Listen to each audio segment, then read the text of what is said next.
Hello students, आज हम लोग पढ़ने जा रहे हैं Pascal's law. Okay, Pascal's law एक इंपॉर्टेंट लॉ है जिसके एप्लीकेशन हम लोगों के डेली लाइफ में मिलेंगे आपको। मतलब डे टू डे लाइफ में यूज नहीं करते हम लोग इसको, लेकिन बहुत जगह इसका यूज होता है। ओके, हाइड्रोलिक ब्रेक्स और हाइड्रोलिक लिफ्ट्स में। ओके, पढ़ेंगे हम लोग ये क्या कंसेप्ट है। So will start with Pascal's law. Pascal's law की शुरुआत होती है provided that effect of gravity is neglected.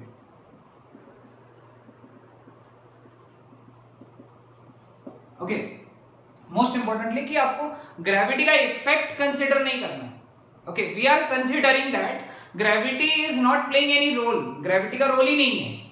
Okay, अगर ऐसा होता है so pressure is same at all points inside the liquid. ये पहला स्टेटमेंट है। दूसरा, increase in pressure at one point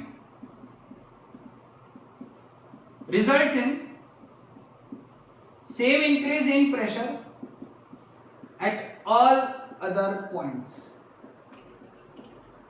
बड़ा सिंपल सा स्टेटमेंट है ये। ओके, ये और ये समझ गया तो ये हार्ड नहीं है समझना। ओके, इसको एक समझाने के लिए एक सिचुएशन ड्रॉ करता हूं मैं। ओके,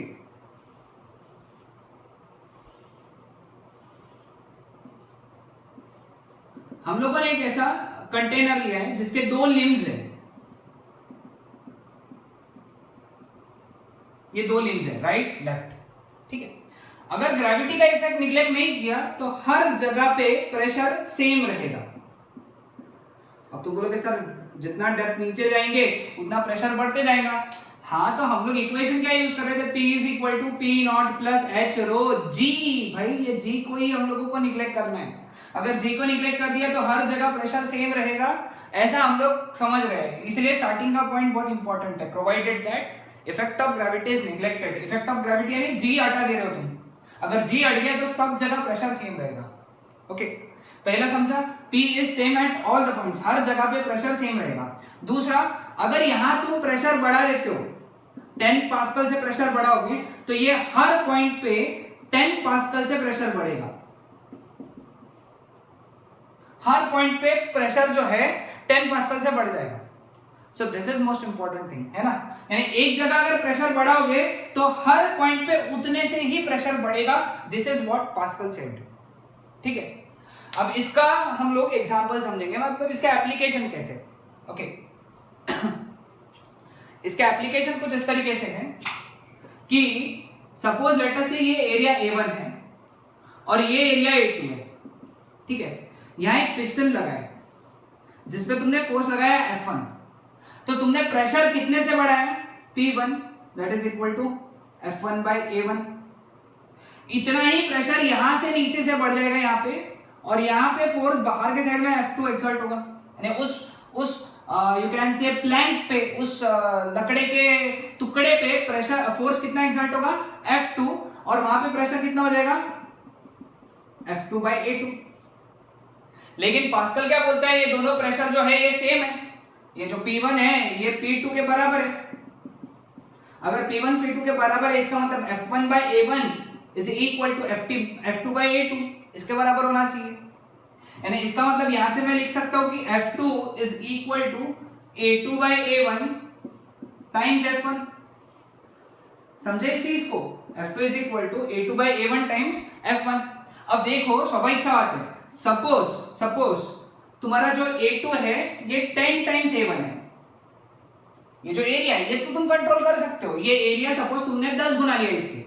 ओके, और तुमने यहां से 10 न्यूटन का ही फोर्स लगाया, यहां से तुमने 10 न्यूटन का फोर्स लगाया, तो यहां पे कितना फोर्स एक्सर्ट होगा देखते हैं हम लोग, कैलकुलेट करेंगे। तो F2 कितना रहेगा, A2 बाय A1 है, A2 की जगह क्या डालेंगे, 10A1 upon A1 into F1 कितना है 10, कितना हुआ 100 न्यूटन। मतलब तुम यहां से अप्लाई कर रहे थे 10 न्यूटन, अरेंजमेंट ऐसा किया कि इधर तुमको मिला 100 न्यूटन। समझ रहे हो, 10 न्यूटन लगा के 100 न्यूटन मिल रहे हैं।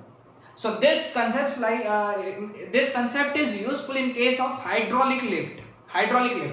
यानी यहाँ पे लिटरली कार रखते लोग, ओके,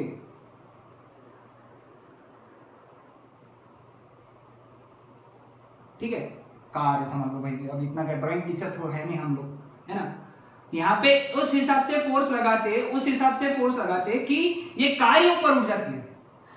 ओके, सीधा सीधा तो ताकत नहीं है ना इस कार को जमीन से उठाने में। ओके, इस जो कार है, ओके, इस कार को जमीन से तो तुम उठा नहीं सकते सीधा, क्योंकि जमीन से उठाओगे तो इसके वेट जितना फोर्स लगाना पड़ेगा, लेकिन तुम में तो उतनी ताकत है नहीं। लेकिन हम लोग पास्कल लॉ को यूज करके उतनी ताकत डेवलप कर सकते हैं भाई। बस ये तुमको यहाँ पे ये जो रेशियो है इसको आपको मेंटेन करना है।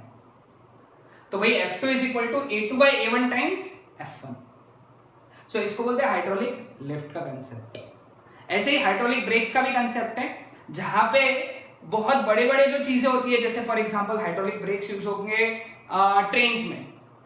अब ट्रेन को रोकने के लिए जो ट्रेन के ब्रेक्स रहेंगे उनकी ताकत काफी ज्यादा होनी चाहिए, क्योंकि ट्रेन का इनर्शिया ज्यादा है, बहुत ज्यादा इनर्शिया है और काफी स्पीड से चलती है। जैसे बुलेट ट्रेन होगी, ये तो काफी स्पीड से चलती है, तो इसको रोकने के लिए फोर्स भी तो उतना चाहिए ना।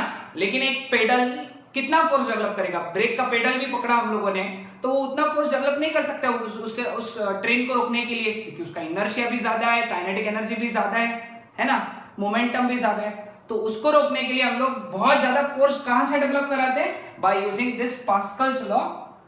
We use Pascal's law in case of stopping the train, that system is known as hydraulic brakes. उस सिस्टम को हम लोग क्या कहेंगे? Hydraulic brakes. तो हाइड्रोलिक ब्रेक्स और हाइड्रोलिक लिफ्ट में पास्कल्स लॉ यूज होता है। नेक्स्ट लेक्चर में हम लोग देखेंगे कि यूट्यूब के क्वेश्चंस, यूट्यूब चैनल है, यूट्यूब के क्वेश्चंस जो नीट में भी पूछे जा चुके हैं और जेई में भी पूछे जा चुके हैं, उनको कैसे सॉल्व करना है by using Pascal's law. Next lecture सिर्फ न्यूमेरिकल्स पे on basis of Pascal's law. That's it.